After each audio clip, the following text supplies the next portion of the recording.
One of the best things that you can do to grow your Twitter account is to come in and review your Twitter analytics on a regular basis. And to access your Twitter analytics, just click on your profile image and then you can come down and click on Analytics. Now in here, there are a couple of different screens across the top. And on this home screen especially, this is a great place to find out what kinds of content are getting the most engagement, who are the most influential people in your audience. And then especially in the audiences tab here, you can really start to understand the age, gender and location of your audience, the demographics. Very valuable to know. So let's get started by looking at the top tweet here on the home screen. And this is really the top tweet for the month so far that's got the most amount of impressions. Now this is fantastic to know because you can look at the topic of this tweet.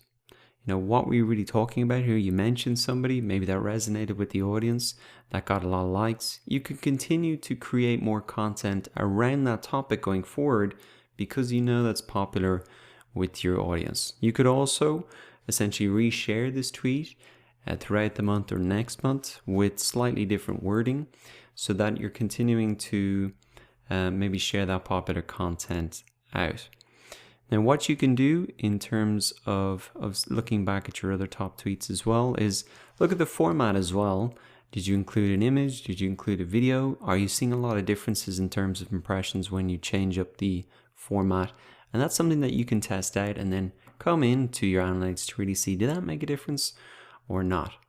Now coming on down to the top followers, this is another very interesting part of the analytics because in here you can really have a look and even click through to their profile. You can thank them for following you. You can start a conversation with them.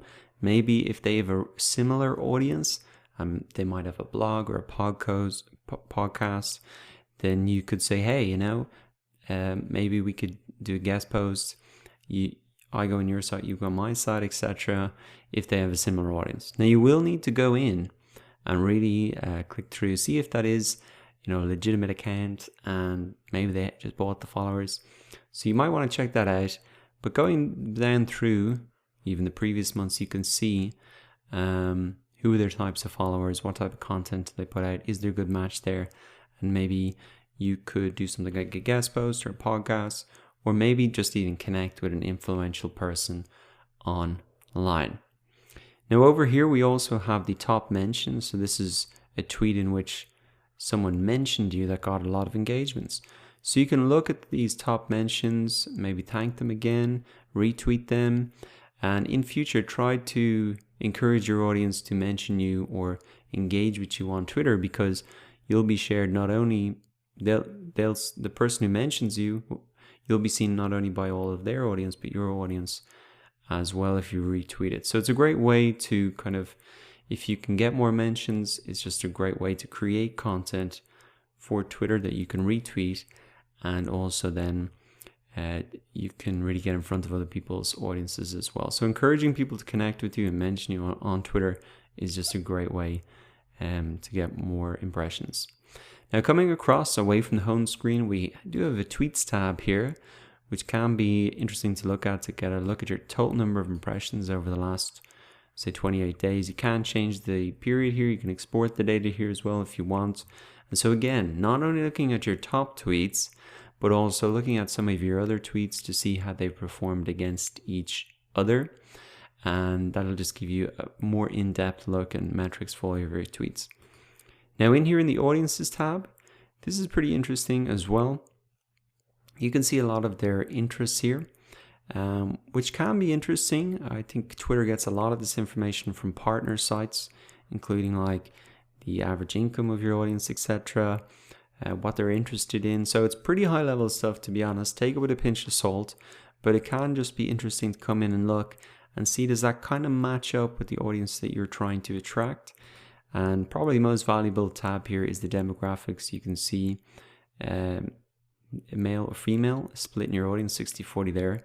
And you can see the age range as well. So you just want to come in and say, is the audience that I'm trying to attract, that is the audience for my blog or my product or my service, really matching up with my Twitter audience? And if not, maybe I should make it clear in the content that I'm putting out that it really appeals to these type of people of this sex, that the type of problems that they have, that I'm speaking directly to those type of people, and even in those type of jobs maybe, and these particular countries as well. So this is a fantastic page just to get a really clear picture of who maybe your best follower is on Twitter in terms of their persona, and you can use the information in here to build that persona up. So extremely valuable. So Twitter analytics are one of the best ways that you can use, or one of the best tools that you can use to grow your Twitter account. So I'd really encourage you to come in and check it out. And once again, you can come in and click on your profile when you're on Twitter, and then just click on analytics to access it and to analyze it and to get all those insights for yourself.